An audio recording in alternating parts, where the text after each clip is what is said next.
Chairman, I yield 3 minutes to my distinguished friend from Chicago, Mr. Quigley. Gentleman from Illinois is recognized for 3 minutes. Thank you, Mr. Speaker. Mr. Speaker, I became a member of the Appropriations Committee of this Congress to make the tough funding choices that determine our national priorities. But this year's budget allocations have taken those choices away from us. This bill is being touted as a budgetary trade-off, but there are no trade-offs in this bill. There are only cuts. Investments in our infrastructure are needed more than ever, yet this bill makes some of the most significant cuts to vital transportation program in decades. We all remember the Recovery Act.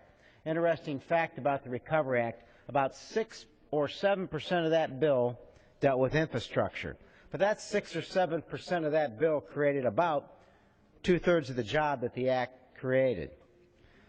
Unfortunately, in this bill, there's no funding for Tiger grants, which fund infrastructure projects like the Elgin O'Hare Western Access Project in my district.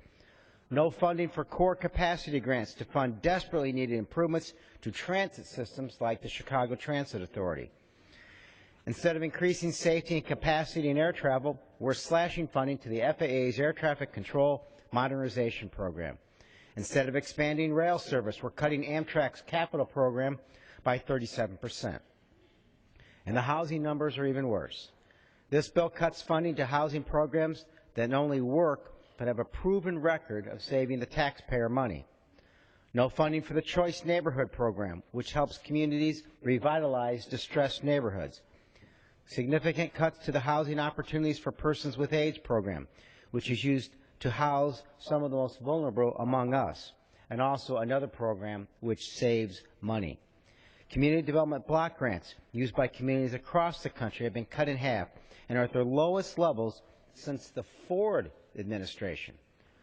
We're cutting investments in our future and essential services to those in need to pay for a bloated defense spending the Pentagon often itself says it doesn't need.